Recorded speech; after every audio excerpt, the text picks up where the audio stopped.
Você já teve a sensação de que quanto mais você ora por sua família, pior as coisas ficam? Você já se perguntou por que Deus parece permitir que uma situação chegue ao limite antes que ele comece a agir? E por que alguns casamentos parecem afundar justamente quando Deus está prestes a fazer algo novo?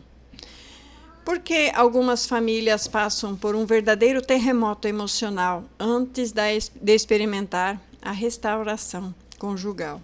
Talvez você esteja vivendo exatamente tudo isso agora, se perguntando isso. Discussões que não existiam, silêncios dentro de casa, distanciamento, frieza, orgulho e mágoas, filhos sofrendo e portas fechadas. E a pergunta ecoa no seu coração. É o seguinte: Deus, por que o Senhor está permitindo tudo isso logo comigo, logo com a minha família? Mas existe algo impressionante que aparece em toda a Bíblia. Quando Deus quer reconstruir algo, muitas vezes, Ele primeiro expõe aquilo que estava escondido. E o que veremos hoje, nesse vídeo, pode mudar completamente a sua forma de enxergar a crise que está vivendo na sua casa, na sua família. Porque talvez o caos não seja o fim da sua história. Deus nunca reconstrói em cima de ruínas escondidas. Uma das coisas mais difíceis para o ser humano é admitir que algo se quebrou. Muitas famílias continuam vivendo de aparências por anos, apenas para parecer que ainda são. Sorriem diante das pessoas, frequenta a igreja, mantém uma rotina, mas por dentro já existem feridas profundas, falta de perdão, orgulhos acumulados, distanciamento emocional, pecados ocultos. E muitas vezes Deus permite que tudo isso, uma hora, venha à superfície. Não porque Ele deseja destruir a sua família, mas porque Ele deseja curá-la. Nenhum médico trata uma doença sem que antes seja diagnosticada. Nenhum construtor reforma uma casa sem primeiro encontrar aonde estão as rachaduras. Nenhum restaurador reconstrói um muro sem antes remover as partes comprometidas. E é exatamente isso que vemos em toda a Bíblia. José, primeiro ele foi para a prisão, depois ele subiu ao governo. Quando o Senhor Deus decidiu salvar a família de Jacó, ele não começou pela restauração. Ele começou por uma crise familiar sem precedentes. Porque o filho, segundo o mais moço, foi vendido. José foi vendido, o filho preferido do pai, foi vendido, traído, humilhado, esquecido, preso. Durante anos, tudo parecia ser um desastre e o pai chorava sua morte. Mas muitos anos depois, José declara: Vós bem intentaste o mal contra mim, porém Deus o tornou em bem. O caos não era a ausência de Deus, o caos fazia parte do processo de Deus. E quantas vezes isso já aconteceu, o mesmo, dentro de várias famílias que você conhece, ou dentro da sua família? O que hoje parece ser destruição está sendo usado por Deus para revelar algo maior na sua casa, na sua família. E o exemplo de Jó. Jó, primeiro o vento, depois a restituição. A Bíblia diz que Jó perdeu quase tudo. Quase tudo. Filhos, bens, a saúde, o respeito, a segurança. Então parecia que sua história já havia acabado. Mas Deus estava realizando uma obra muito mais profunda em Jó. Antes de restaurar, veio o quebrantamento. Antes da restauração, veio a dependência total de Deus. Antes da abundância, veio a transformação interior. Porque Deus não queria apenas devolver as coisas para Jó. Deus queria transformar o coração de Jó. E existe um detalhe aqui que quase ninguém percebe. Muitas pessoas pedem restauração da família, mas Deus está trabalhando primeiro na sua restauração interior, na restauração dos integrantes da família. Deus precisou derrubar Jerusalém antes de reconstruí-la. Existe uma imagem poderosa nas Escrituras que nos ajuda a entender por que Deus permite determinados períodos de caos. Jerusalém era a cidade escolhida por Deus. Mas chegou um momento em que seus muros estavam destruídos, as portas queimadas, o povo humilhado, escravo em outro país, e tudo parecia perdido. Quando Neemias recebeu notícias sobre Jerusalém, a Bíblia diz que ele chorou, ele jejuou e ele orou diante de Deus. Neemias 1:3 relata: os restantes que ficaram do cativeiro lá na província estão em grande miséria e desprezo, e o muro de Jerusalém fendido, e as suas portas queimados a fogo. Era uma cena de destruição, mas Deus não havia abandonado Jerusalém de tudo. Deus estava preparando a sua reconstrução. Ela já havia sido profetizada décadas, centenas de anos antes. Muitas famílias vivem exatamente esse momento. O amor parece ser destruído. A comunicação desapareceu, a confiança foi ferida e as emoções estão em ruínas. Mas o fato de os muros estarem quebrados não significa que Deus abandonou a cidade. O fato de sua família estar enfrentando uma crise não significa que Deus abandonou a aliança. Às vezes, Deus permite que vejamos claramente os estragos para que finalmente entendamos a necessidade da reconstrução nele. Porque ninguém reconstrói aquilo que continua fingindo estar inteiro. Então, se você continua fingindo que está de pé, Deus não pode reconstruir. Mostrando que precisa ser tratado, talvez seja exatamente por isso que Deus esteja fazendo isso com você agora. Ele precisa mostrar tudo o que precisa ser tratado. Ele precisa revelar o que precisa ser curado. Ele precisa expor escancaradamente aquilo que durante anos foi escondido, camuflado. Mas existem detalhes que quase ninguém percebe aqui. Quando o Senhor Deus reconstrói, Ele não começou pelos muros, Ele começou pelos corações daquele povo. Porque já tinha sido pregado em Ezequiel que eles seriam restaurados, eles seriam, aquele vale de ossos secos de Ezequiel se tornaria num povo forte, numa nação forte novamente, porque Deus trocaria os seus corações. Agora vamos para a parábola do filho pródigo, que ele precisou chegar ao fundo do poço. Uma das histórias mais emocionantes contadas por Jesus é a do filho pródigo. Aquele jovem, ele desejava viver longe do pai. Acreditava que ele encontraria a felicidade distante da casa. Ele pensava que sua liberdade resolveria todos os seus problemas. Mas aconteceu exatamente o contrário. Ele perdeu tudo. Ele chegou à miséria. Ele passou fome, ele experimentou a solidão. E foi justamente naquele cenário de fracasso que algo aconteceu com o filho pródigo. Em Lucas 15:17 diz: e tornando em si. Que expressão extraordinária esse texto.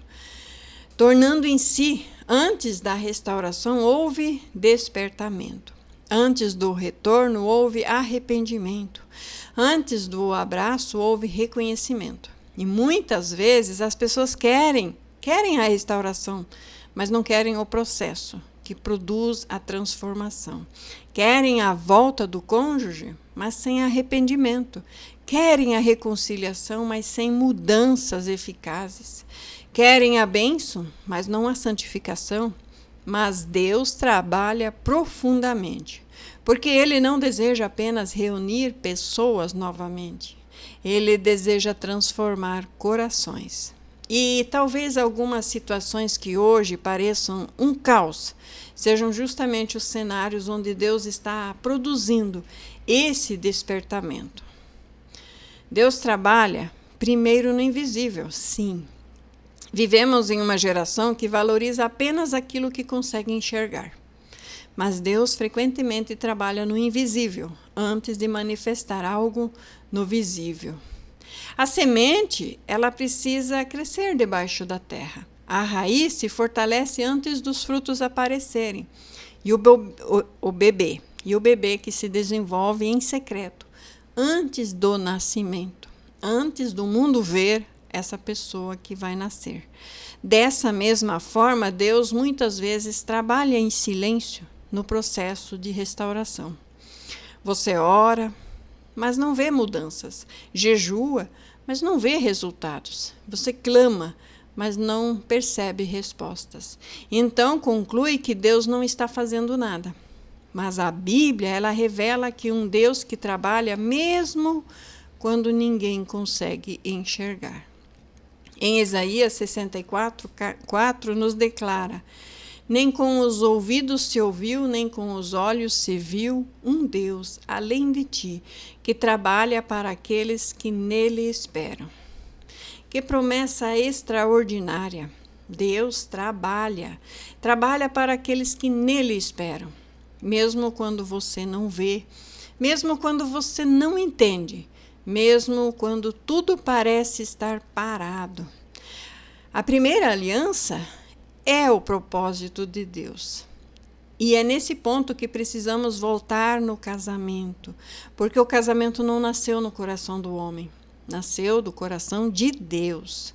Gênesis 2:24 nos declara: portanto, deixará o homem a seu pai e sua mãe, e apegar-se-á à sua mulher, e serão ambos uma só carne.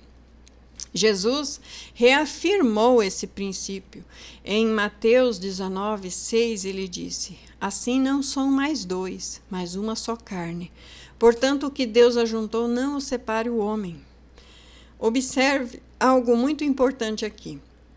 Jesus aponta para o princípio, para o projeto inicial, original, para aquilo que Deus planejou desde o início. Porque o propósito divino sempre foi a união, a fidelidade e a permanência na aliança. Mas existe algo aqui que muitos ignoram.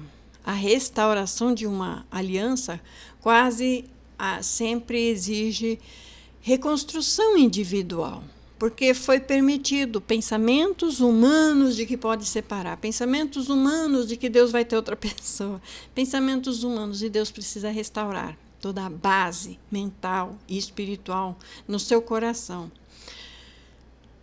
A restauração de uma aliança exige que você cresça espiritualmente. Antes do Senhor restaurar relacionamentos, Deus precisa restaurar as pessoas do relacionamento. Antes dele curar uma família, Deus cura suas feridas. Antes dele reconstruir a sua casa, Deus fortalece seus fundamentos. E é por isso que muitos processos parece que demoram. Deus não trabalha apenas na superfície, ele trabalha nas profundezas. E João Batista, ele entendeu o valor da verdade. Aqui chegamos a uma história mais impactante das Escrituras. João Batista, o maior nascido de mulher, o maior de todos os profetas. Ele foi enviado para preparar o caminho do Messias, para limpar o caminho do Messias. Diz na palavra que se ele não viesse, talvez o Filho de Deus destruísse tudo. Era respeitado, era ouvido, era admirado. Mas quando ele enxergou algo que considerava errado diante de Deus, ele também não se calou para parecer bonito aos homens. Ele confrontou o pecado. Confrontou o pecado de Herodes. A Bíblia relata que Herodes havia tomado Herodias, mulher do seu irmão. E João declara: não te é lícito possuí-la. João sabia o preço daquela declaração. Porque aqui a palavra de Deus diz, em Marcos 6, 17 em diante, porque o mesmo Herodes, por causa de Herodias, mulher do seu irmão Filipe, porquanto Herodes se casara com ela, mandara prender João. Então, quando alguém diz que ele não casou, não, ele casou. Era um casamento, mas era um casamento ilícito, era um casamento de adultério, não, casamento de prostituição. Esse era o casamento errado que Jesus condenou, que também foi condenado por João Batista. Ele mandou prender a João e atá-lo no cárcere, pois João lhe dizia, não te é lícito possuir a mulher do teu irmão. Ué, mas ele não casou com ela, o sistema religioso não aceitou esse casamento? Como assim que estava errado? Mas estava errado. Então, aconteceu esse julgamento contra João Batista. A Bíblia relata esse texto. João sabia o preço que ele pagaria por essas declarações. Ele sabia a quem ele estava enfrentando, ele sabia todos os riscos, mas ele escolheu permanecer fiel àquilo que ele acreditava ser verdade. Porque ele estava aqui para limpar o caminho, para que o Messias viesse. E quem quer limpar o caminho, ele não aceita a conversinha fiada de que pode casar com um divorciado. Não pode. Deus odeia até o divórcio.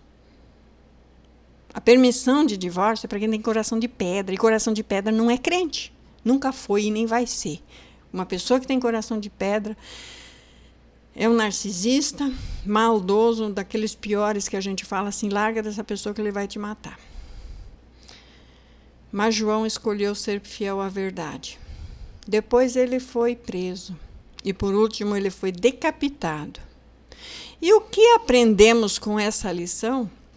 Que a fidelidade à convicção da Bíblia, a fidelidade à palavra de Deus, nunca será popular.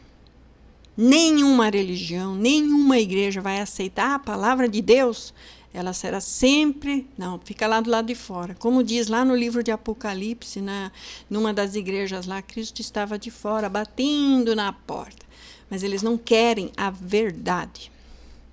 Deus continua chamando o seu povo para viver segundo a sua palavra, segundo a sua verdade, e não segundo as culturas mundanas. Então, nos adaptarmos à cultura do mundo, às culturas de outros deuses, às culturas, e seja lá qual o ensino que se diz religioso, mas o nosso único Deus, ele criou um único casamento. Talvez a maior reconstrução que Deus deseja realizar nem seja a restauração do seu casamento, talvez seja a sua salvação, porque nenhuma restauração familiar será completa sem que você esteja completamente pronto para ser salvo. Deus te chama para o perdão, Deus te chama para a santidade, Deus te chama para a humildade, Deus te chama para o arrependimento e para a obediência à sua palavra. E muitas vezes nós queremos que Deus mude o outro, mas Deus quer mudar a nós. Quem muda o outro é Deus, não porque nós queremos, mas porque Ele vê que é conveniente. Crê no Senhor Jesus e será salvo tu e a tua casa. Se você não crê no Senhor, obedecer ao Senhor, seguir o Senhor, a tua casa não poderá ser salva porque nem você aceitou as condições para ser salvo. Crê no Senhor e será salvo tu e a tua casa. Tome posse dessa palavra nesse dia, escreva nos comentários. Deus começa sempre mudando a nós primeiro. Nós queremos que Deus transforme o nosso cônjuge, mas Deus quer transformar o nosso coração. Queremos que Deus remova o orgulho do outro, mas Deus começa removendo o nosso orgulho, que muitas vezes a gente esconde. Ai, como eu sou crente e ele desviado. Ai, como eu sou certinha e ele está lá no erro. Será? Será que você não tem mais coisas a ser tratado? Seu orgulho, a sua altivez, a sua autossuficiência? E uma palavra para você que ainda está triste e chorando. Talvez ninguém saiba das suas lágrimas que você sempre derrama. Talvez ninguém conheça as orações que você faz durante as madrugadas, durante as noites. E talvez ninguém tenha visto as noites em que você dormiu chorando. Talvez ninguém compreenda a dor que existe dentro do seu coração. Mas Deus viu, Deus ouviu e Deus conhece. O mesmo Deus que viu Agar no deserto, o mesmo Deus que ouviu o clamor de Ana, o mesmo Deus que levantou Jó, sim, o mesmo Deus que restaurou Pedro, esse mesmo Deus que trouxe o filho pródigo de volta, continua sentado no seu trono. Nada escapa ao seu controle, nada surpreende ao Senhor, nada está fora do alcance de suas mãos. E talvez hoje você esteja olhando para a sua família e vendo apenas ruínas. Talvez você esteja olhando para o seu casamento e vendo apenas a distância. E esteja olhando para a realidade e enxergando o caos. Mas lembre-se de algo. Na Bíblia, Deus frequentemente começava sua reconstrução exatamente onde os homens já acreditavam que tudo havia terminado, que tudo havia acabado. O túmulo parecia ser o fim, mas veio a ressurreição. A prisão parecia ser o fim, mas veio o governo de José. As ruínas pareciam ser o fim de Jerusalém, mas veio a reconstrução. A cruz parecia ser o fim, mas veio a vitória. Por isso, não coloque um ponto final onde Deus ainda está escrevendo a história. Permaneça fiel. Permaneça em oração e permaneça buscando a Deus. Permaneça andando na santidade, porque Deus, o Deus que restaura vidas, também sabe restaurar aquilo que parece impossível aos olhos humanos. E agora eu quero orar com você que está aqui triste, chorando, buscando por salvação, buscando pela salvação da sua casa, da sua família. Pai amado, Pai santo, Deus celestial, em nome de Jesus Cristo, eu apresento diante de Ti cada uma dessas famílias aqui representadas neste momento, porque o Senhor conhece cada lágrima, o Senhor conhece as dores, o Senhor conhece cada coração quebrado. Senhor, fortalece aqueles que estão cansados, levanta aqueles que estão abatidos e derrama esperança sobre aqueles que estão pensando em desistir. Senhor, produz arrependimento onde houve pecado, produz perdão onde houve feridas. Senhor, produz humildade onde houve orgulho, produz restauração onde houve separação. Senhor, ensina-nos a confiar em Ti, mesmo quando não entendemos os processos, e ajude-nos a permanecer firmes em Tua palavra. Ajude-nos, Senhor, a caminhar em santidade, e que, acima de tudo, o Teu nome seja sempre glorificado através de nossas vidas, em nossos lares e em nossas famílias. Nós Te entregamos tudo em Tuas mãos. Em nome de Jesus Cristo. Amém. Amém. Que Deus abençoe a todos. Fiquem com Deus. Amém.